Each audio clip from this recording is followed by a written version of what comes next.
PGT English के सभी aspirants को नमस्कार। बहुत बहुत स्वागत है एक बार फिर से साहित्य नेट क्लासेस में। आज के इस लेक्चर में हम बात करेंगे, हमने जो पीजीटी सब्जेक्टिव के लिए जो बैच शुरू किया है वो मैं अनाउंस करने के लिए यहाँ पे आया हूँ। और आज ये सिर्फ बैच को अनाउंस करने के लिए नहीं आया हूँ, आज मैं आपको डेमो क्लास भी दूंगा।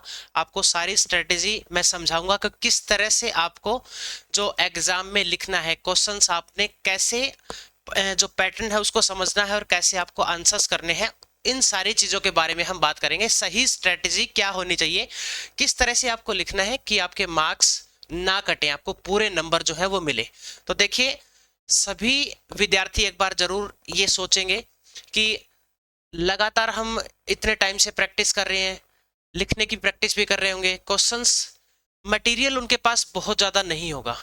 तो देखिए, यहाँ पे मैं सबसे इंपॉर्टेंट चीज़ आपके लिए यही कहूँगा कि अब अगर आपको ये एग्ज़ाम क्वालिफाई करना है, सब्जेक्टिव एग्ज़ाम अगर आपको क्वालिफाई करना है, तो आपको क्वांटिटी पे नहीं, आपको क्वालिटी पे फोकस करना पड़ेगा। क्योंकि आपको बहुत ज़्यादा नहीं लिखना है एग्ज़ाम में, सिर्फ आपको 4 सीट दी जाएंगी, उसी के ऊपर आपको एक क्वेश्चन पूरा करना है। ठीक है। अब राइटर के इंट्रोडक्शन के बारे में, उसके बैकग्राउंड के बारे में आप कितना भी लिख सकते हैं, क्वेश्चन आपका जो वर्ड लिमिट है वो कंप्लीट हो जाएगी। लेकिन जो क्वेश्चन पूछा गया है सबसे पहले उस पर बहुत अच्छे से फोकस करना है। तो सबसे पहले मैं बैच के बारे में बात कर लूंगा। जो हमारी सब्जेक्टिव का जो स्पेशल बैच है वो एग्जाम तक रहेगा, टिल एग्जाम इसकी वैलिडिटी रहेगी। और फीस जिसकी हमने रखी है 3500 ओनली। और एक चीज मैं आपको साथ साथ बता देता हूं, जो भी स्टूडेंट्स हमारे साथ इस बैच में ऐड होंगे, जो एनरोल होंगे, उनके लिए ये जानकारी मैं स्टार्टिंग में दे देता हूं कि बार बार आप पीडीएफ के लिए या नोट्स के लिए, ठीक है, आप बहुत ज़्यादा मटेरियल इकट्ठा मत कीजिए। आप जो क्वांटिटी है उस पे फोकस मत करिए, आप क्वालिटी पे फोकस करिए। 2 क्वेश्चंस डेली मैं आपको करवाऊंगा। हम आपको क्वेश्चंस लिखना सिखाएंगे कि कैसे आपको क्वेश्चंस लिखना है, कैसे आपको इंट्रो बनाना है, मेन बॉडी कैसे बनानी है, उसके बाद कंक्लूजन कैसे लिखना है, ये सारी चीज़ें हम प्रोवाइड करेंगे। प्लस डेली आपकी जो कॉपी है, आप पीडीएफ बना के आपको होमवर्क दिया जाएगा। आज भी मैं आपको होमवर्क देने वाला हूं। यहाँ पे आपको होमवर्क देंगे और होमवर्क के बाद आपको पूरा क्वेश्चंस जो है वो जो भी क्वेश्चंस आपको दिए जाएंगे वो आपको लिखने हैं और उसकी पीडीएफ बना के आपको सबमिट करनी है। उसमें हम आपको चेक करके बताएंगे कि आपको कहाँ पे इम्प्रूवमेंट करने की ज़रूरत है, कुछ वोकैब्स आपको ऐड करनी है, क्या क्या जो लिंकिंग वर्ड है वो लिखने हैं, स्टार्टिंग में कैसे वर्ड आपको यूज़ करने हैं इंट्रो में, और जब आप कंक्लूजन लिखोगे तब आपको कैसे वर्ड यूज़ करने हैं। ये बहुत मेजर पॉइंट्स हैं। ठीक है। तो ये हमारा बैच रहेगा और डिस्क्रिप्शन में आपको जो हमारी ऐप है उसका लिंक मिल जाएगा, वो आप डाउनलोड कर लेना, वहां पे आपको ये बैच मिल जाएगा। ठीक है। हाँ, ऐसा नहीं है कि हमने पूरा बैच रिकॉर्ड करके पहले रख लिया है, नहीं, डेली आपको वीडियो, जो फ्रेश वीडियो है वो प्रोवाइड की जाएगी। ठीक है। साथ में लाइव स्ट्रीमिंग भी रहेगी। मोस्टली जो लेक्चर हैं वो रिकॉर्डेड रहेंगे और आपको ग्रुप में ऐड कर लिया जाएगा। आपकी जो भी क्वेरी है वो आप वहां पे लिख पाएंगे इस ग्रुप में। तो सबसे पहले जो मोस्ट इंपॉर्टेंट चीज है हम उसके बारे में डिस्कस करेंगे कि आपको क्वेश्चन का पैटर्न समझना है। सबसे पहले तो आपको पैटर्न समझना है क्वेश्चंस का। ठीक है। कि क्वेश्चन की रिक्वायरमेंट क्या है, सबसे ज्यादा जरूरी चीज ये है, क्वेश्चन की रिक्वायरमेंट क्या है। अब हमें यह समझना है कि क्वेश्चन पूछा क्या गया है। एक तो डाइवर्ट नहीं होना है क्वेश्चन से, सबसे मोस्ट इंपॉर्टेंट पॉइंट है। अगर आप क्वेश्चन से डाइवर्ट हो गए तो आपको मार्क्स नहीं मिलेंगे। ठीक है। इसीलिए मैंने एक ऐसा क्वेश्चन बनाया है आज, यही चीज सिखाने के लिए, ताकि आप क्वेश्चन से बिल्कुल भी डाइवर्ट ना हो। ठीक है। एक तो आपको क्वेश्चन जो है बहुत अच्छे से पढ़ना है, राइट, कि क्वेश्चन की रिक्वायरमेंट क्या है, क्या डिमांड कर रहा है, उसी अकॉर्डिंग हमने लिखना है। दूसरी सबसे बड़ी चीज जो है वो हमने एग्जैक्ट जो है वो आंसर करना है जो उसने डिमांड की है। ठीक है। और तीसरी सबसे बड़ी चीज इसमें क्या रहेगी, आपको जो पैटर्न है वो कैसे लिखना है। स्टार्टिंग में सबसे पहले आपको इंट्रो लिखना है,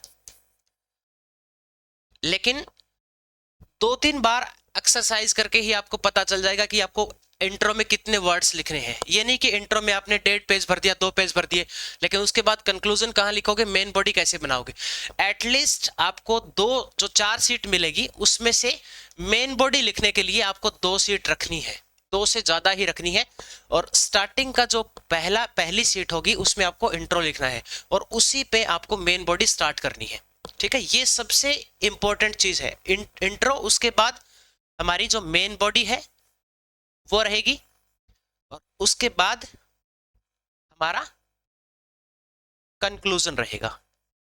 ठीक है, इस तरह से आपको आंसर जो है वो लिखने हैं। ठीक है, ये हमारा पैटर्न रहेगा।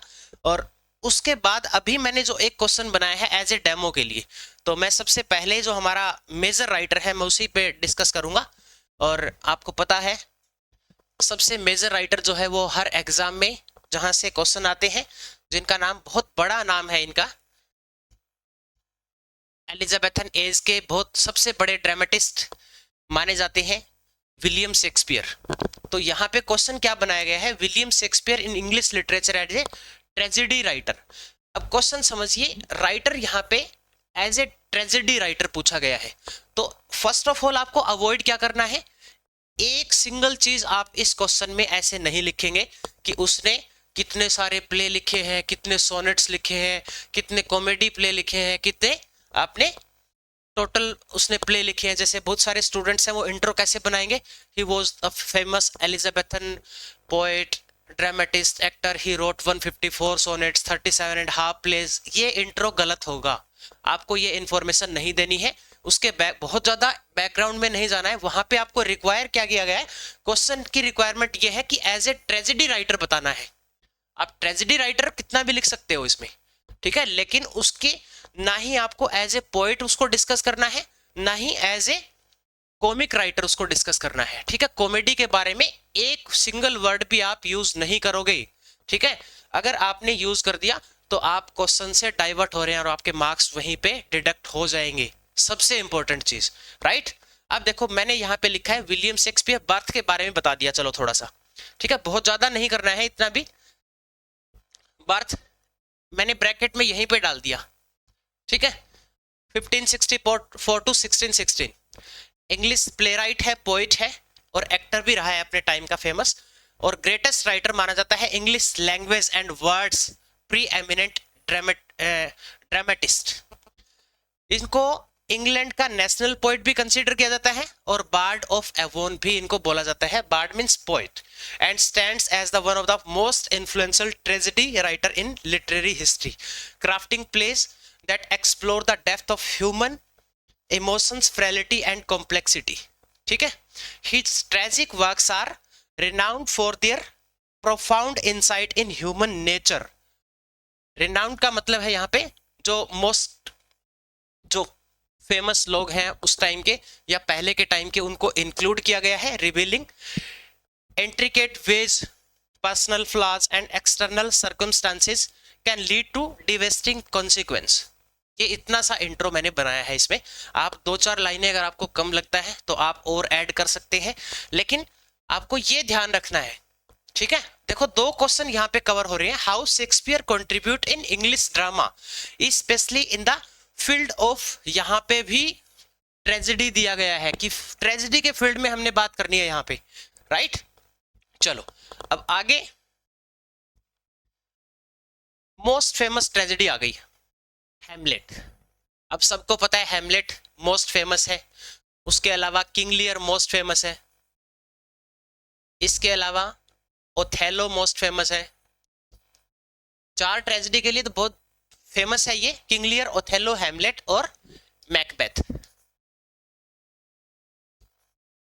अब आप कुछ अलग भी लिख सकते हैं, अगर आप अपने क्रिएटिव माइंड का यूज करते हैं तो सारी दुनिया जो है इन चीजों के बारे में लिखेगी। किंग लियर के बारे में लिखेंगे, ओथेलो के बारे में लिखेंगे, मैकबेथ के बारे में लिखेंगे, लेकिन आपको स्टोरी नहीं लिख देनी है, ठीक है। ये कोई आपका जो मास्टर्स का जो एग्जाम है वो नहीं है, कहीं आप पूरा का पूरा आप ऐसे लिख दो, तो आपको ऐसे नहीं लिखना है। अब हैमलेट के बारे में है आप बात कर रहे हैं, देखो ट्रेजेडी है तो 4-5 आप ट्रेजेडी का एग्जांपल ले सकते हैं, लेकिन मोस्ट फेमस ट्रेजेडी है, आपको ये नहीं देखना है कि मोस्ट फेमस ट्रेजेडी है तो उसके बारे में बात करनी है। आप किसी और जो उनकी माइनर ट्रेजेडी है उसके बारे में बात कर सकते हैं, क्योंकि आपको औरों से अलग लिखना है। सबसे इंपॉर्टेंट चीज ये है, अगर आप औरों से अलग लिखेंगे तो एग्जामिनर को पता चल जाएगा इस चीज का कि इस बच्चे ने कुछ अलग लिखा है, तो इसको अच्छे मार्क्स जो है वो दिए जाने चाहिए। इनके बारे में सब लोग लिखेंगे, ठीक है। अगर मेरे सामने ऐसा क्वेश्चन आता है तो मैं हाँ बात करूंगा इसके बारे में, हेमलेट के बारे में बात करूंगा, लेकिन ये नहीं कि चारों की चारों मैं ये लिख दूंगा।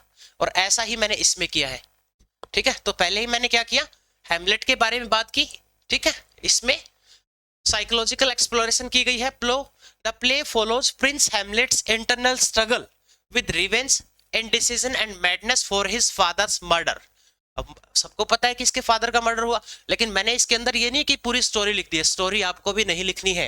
आप देखो यहाँ पे समझिए, Shakespeare brilliantly portrays how personal doubt and moral conflict can paralyze an individual, ultimately leading to tragic destruction।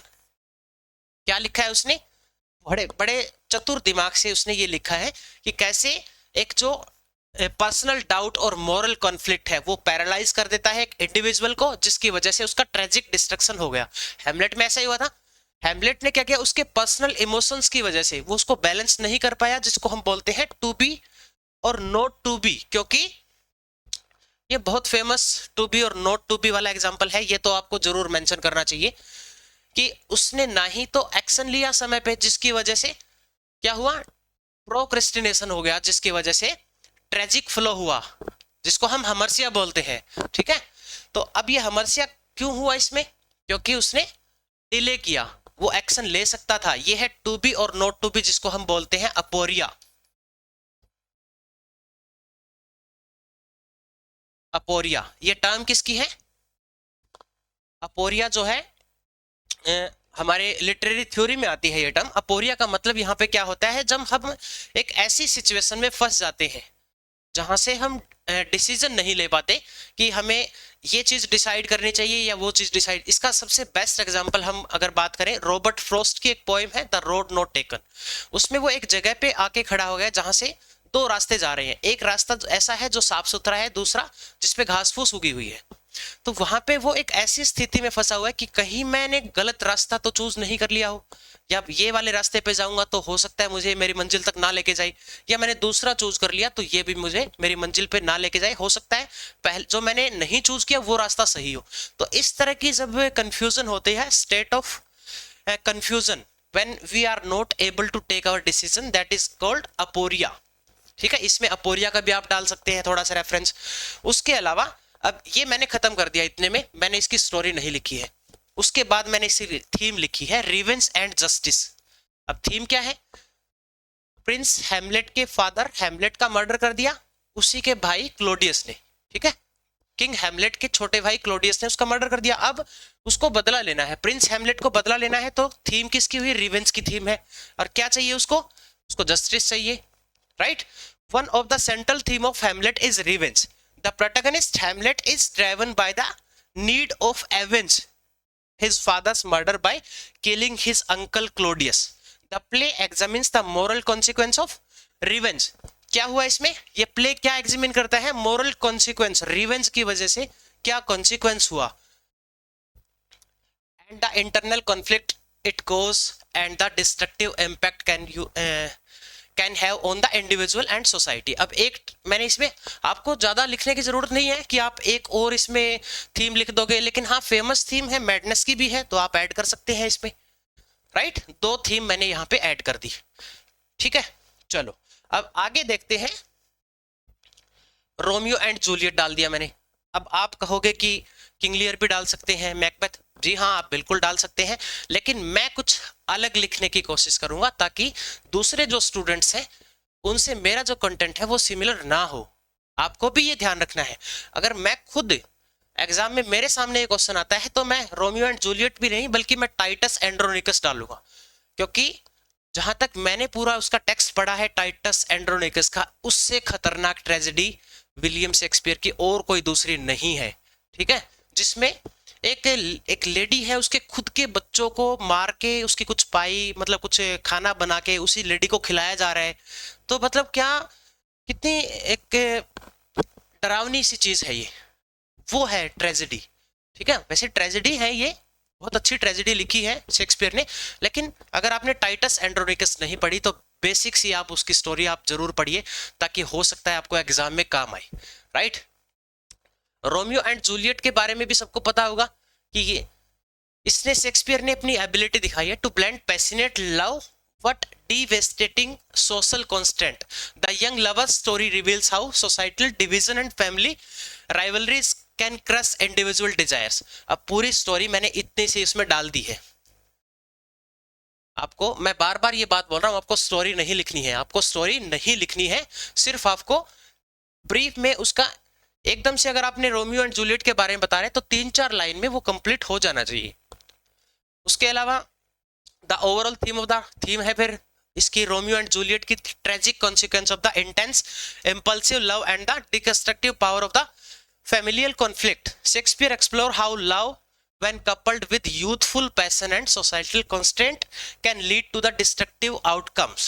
The central love between Romeo and Juliet is pure and deeply passionate. हो गया इसके बारे में। अब एक और ऐड कर दो आप, and its core the play highlight how love and hate can coexist in the world full of division. ठीक है, ये तो उसी के बारे में चल रहा है। थोड़ा सा और आगे मैकबेथ के बारे में आ गया, ये भी बहुत फेमस प्ले है मैकबेथ।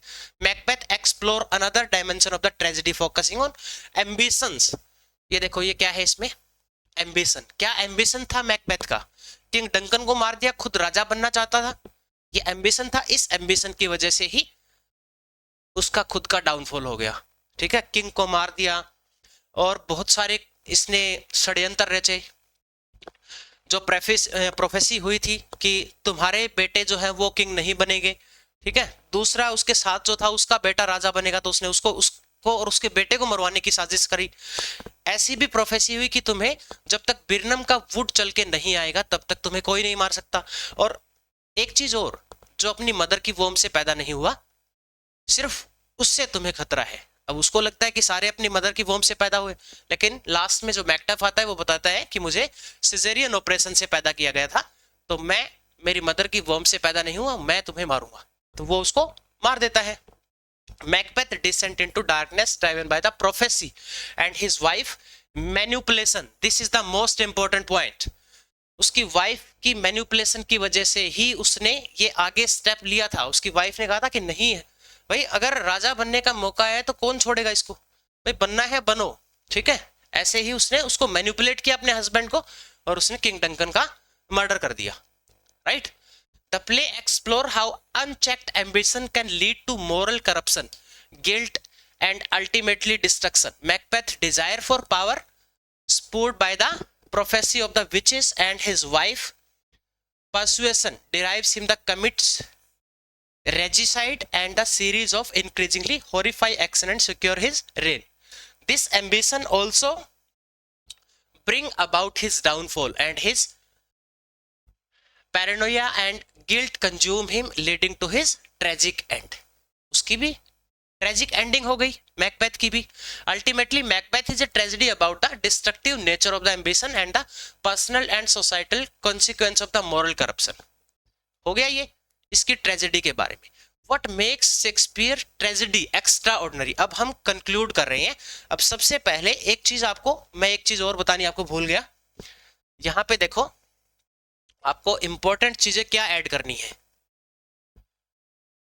हमने स्टार्ट किया था भाई क्या पूछा, देखो क्वेश्चन क्या पूछा गया था कि हमने ट्रेजेडी के बारे में बात करनी है. हमने इंट्रो लिख लिया. इंट्रो लिखने के बाद जब हम ट्रेजेडी की बात करेंगे तो स्टार्ट हमने कहां से किया, ट्रेजेडी लिखना, ये हैमलेट से स्टार्ट कर दिया. अब कुछ ऐसे वर्ड्स आपको यहां पे यूज करने हैं. बिल्कुल ऐसा नहीं कि among his most famous tragedy ऐसे स्टार्ट कर दिया. एक आंसर लिखने का एक पैटर्न होता है. कुछ वर्ड्स, कुछ वोकैब्स आपको यूज करनी है. जैसे कि आप यहां पे कर सकते हैं टू बिगिंस विथ. इनके ही मार्क्स आपको दिए जाएंगे. कंटेंट की नॉलेज, स्टोरी सबको पता होती है, लेकिन कहाँ कौन से वर्ड यूज करने हैं ये बहुत इंपॉर्टेंट चीज है. ये लिंकिंग वर्ड बोलते हैं इनको. तो बिगिंस विद हो गया स्टार्टिंग में बिल्कुल. उसके बाद जब हम अगली ट्रेजेडी के बारे में हम बात करते हैं तो हम यहाँ पे जैसे रोमियो एंड जूलियट है, मोरओवर कर सकते हैं. मोरएवर हो गया यहाँ पे, तो कोमा लगा के हम स्टार्ट कर सकते हैं आगे। उसके बाद हमने मैकबेथ स्टार्ट किया, तो हम कर सकते हैं फर्दर मोर। इस तरह से आपको ये चीजें ऐड करनी है इसके अंदर। और उसके अलावा जब आप कंक्लूड करते हैं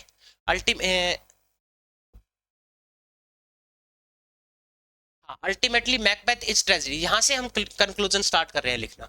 अब कंक्लूजन स्टार्ट करते टाइम आप कौन कौन से बहुत अच्छे अच्छे वर्ड्स जो है वो यूज कर सकते हैं, लाइक टू सम अप, सबको पता है लेकिन भूल जाते हैं हम इनका यूज करना। टू सम अप, उसके अलावा इन एसेंस, राइट, इसके अलावा टू पुट इट ब्रीफली ये लिख सकते हो आप, और इन शॉर्ट लिख सकते हो, इसके अलावा इन नटसल लिख सकते हो।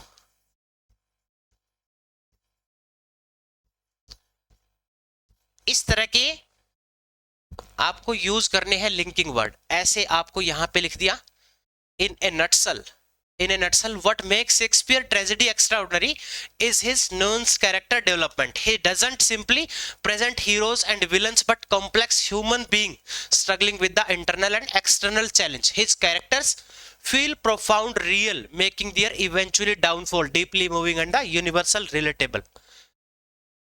अब देखो इस क्वेश्चन में Through these masterpieces, Shakespeare revealed timeless truth about human nature, showing how personal choice, ये देखो यहाँ पे मैंने डाल दिया है पूरा का पूरा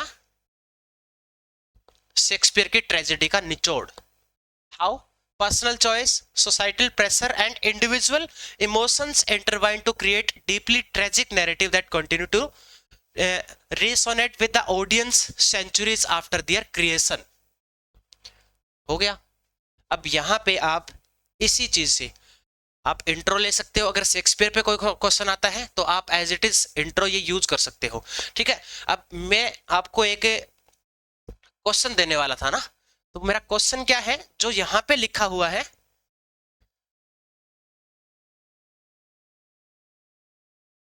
describe William Shakespeare in English literature as a tragedy writer. यहाँ पे आपका कॉमेडी राइटर भी आ सकता है, तो उसके बाद फिर आपको यहाँ पे ट्रेजेडी की बात नहीं करनी है। जब भी आपको कॉमेडी राइटर के बारे में पूछा जाए तो पूरा आपको क्या करना है, उसमें आपको पूरा का पूरा कॉमेडी के बारे में लिखना है। तो आप फिर अलग लिस्ट बनाओ कौन कौन से जो है शेक्सपियर ने कॉमेडी लिखी है, तो आप सिर्फ कॉमेडी के बारे में बात करेंगे। अब आज आपका होमवर्क यही है, how Shakespeare contribute in English drama specially in the field of comedy.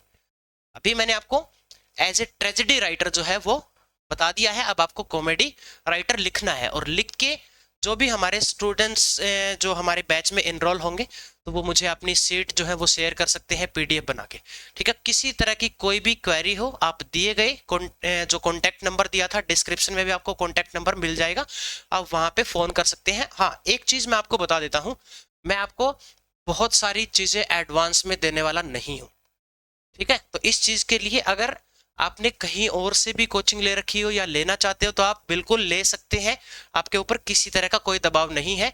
जो भी चीज़ें हम पढ़ा रहे हैं आप यूट्यूब पे आपको फ्री ऑफ कॉस्ट मिल रही है, वो आप पढ़ सकते हैं। अगर आप बैच में जुड़ना चाहते हैं तो आपको और बहुत सारी चीज़ें अच्छी अच्छी मिल सकती है। तो आप कोई भी इसी तरह का अपने दिमाग पे प्रेशर बनाने की कोशिश मत करिए कि आपको स्टडी मटेरियल चाहिए। बहुत सारा स्टडी मटेरियल इकट्ठा करके आप अपनी स्टडी टेबल पे रख लेंगे, लेकिन वो एक्चुअल में वो बर्डन है आपके माइंड पे, आपका दिमाग काम नहीं करेगा क्या क्या पढ़ना है क्या नहीं पढ़ना है। मैं यहाँ पे आपके पास ऑलमोस्ट 1 मंथ है, 1 मंथ में आपको सारी चीज़ें करवा दूंगा। मेरे पास 3 टीचर अवेलेबल हैं, आपकी क्लासेस भी लेंगे वो, और हम जो और दूसरे टीचर्स हैं हमारे साथ मिलके हम आपकी सीट भी चेक करेंगे, ठीक है। तो अगर आप हमारे साथ स्टार्ट करते हैं तो आपके पीजीटी लेक्चरर बनने के सपने को हम साकार करेंगे। हमारे साथ जुड़े रहें, मिलते हैं आपसे अगले लेक्चर पे। Best of luck, God bless you.